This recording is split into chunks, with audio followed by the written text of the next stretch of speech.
Hey, I'm really excited about today.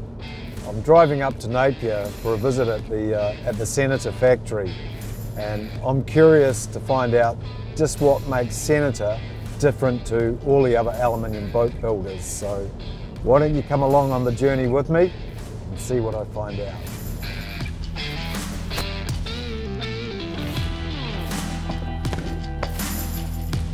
Hi, I'm Davey. Real pleasure to meet you. Welcome to Senator. Hey Grant, thanks so much for seeing me. I'm going to have a whole host of really crazy questions. I hope you don't mind. No worries. It's my first boat, and so I guess my first question as well is, what do you guys actually do here? Right here, is where we fabricate our boats, build them, design them, right from scratch all the way through. So this is where it all happens. The reality is I'm after a boat that's easy for me to launch on my own, and is going to allow me to A, have a hell of a lot of fun, but B, go and target a whole lot of different fishing techniques. Probably from here, the best thing to do is to show you around the site, and you'll get a better understanding of what we do and then what we might be able to do together. Rock and roll, brother. Okay, great. What are the advantages of an aluminium hull? It's a very durable material. That boat will have pretty much an indefinite lifespan. If you do some very, very basic maintenance tips on it, the thing will last virtually forever, handed down generation to generation. A lot lighter than fiberglass, therefore the average person can tow them with basically a smaller vehicle. We measure from the back of the duckboard to the tip of the pontoons. We don't include all the appendages that hang out from that. So that's basically a more true length as to what you're buying.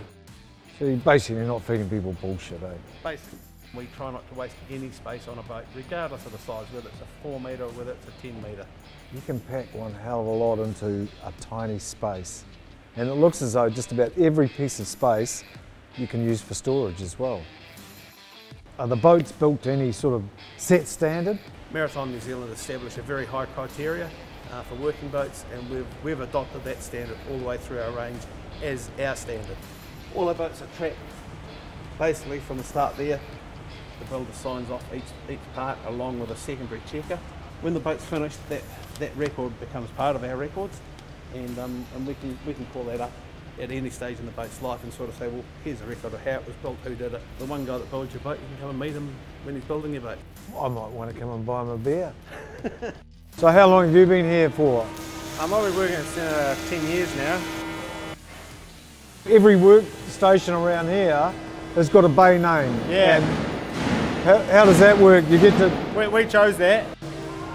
How cool is that? You get to choose your own workstation name. Yeah. So to be honest, Grant, there's actually a hell of a lot of New Zealand boat builders. What actually makes you guys so different?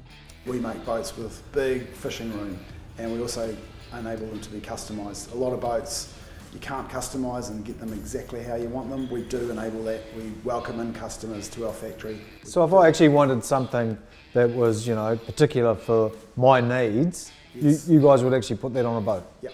Okay. We listen to what you're after, and we use our experience to incorporate that into the right way of doing it. So I'm just not buying off a catalogue, I'm getting what I actually want. That's right. So we've got the proven hulls, which don't change. The hull shapes don't change. The cabin pretty much doesn't change too much apart from the size. We do alter the size of a cabin if it's a hardtop or a cuddy. But the internal bits and pieces where you want to make it how you want it, we do work with the customer. So Roger, out on the floor you said that you can accommodate some of my custom build ideas. Now, I think some of them are a little bit crazy. You may actually say they're actually impossible. Do we draw it out? Do we sketch it? Or what do you guys do? First up, we'll probably start by sketching them out. We then go on to the next stage, which will be the 3D CAD program. And once it's drawn out, if it's workable, we then put it through the CNC production process, and it becomes a reality. What about when it comes to, the outboard, the electronics, fitting the anchor winch, all of that sort of stuff? That's taken care of by your local dealer, who will be buying the boat through. They are experts in that field, and they sort of complement what we do here at the factory. Local one here I can call in and see? Local one here, Hawke's Bay Marine Centre. The boys down there know exactly what they're doing. They're very familiar with our stuff. I'm sure they can help. Well, it's been a long day, but it's been a good day as well. And see how the guys put their boats together, that was impressive. What was even more impressive, to be honest, was just the experience that those guys had and the passion that they had for the boats that they were building. This journey, while at first I thought it was going to be really tough, is actually proving to be a little bit easier than I had thought. I'm excited, I'm going to get a boat, and I've got a lot more ideas about the sort of boat I'm going to have in the end.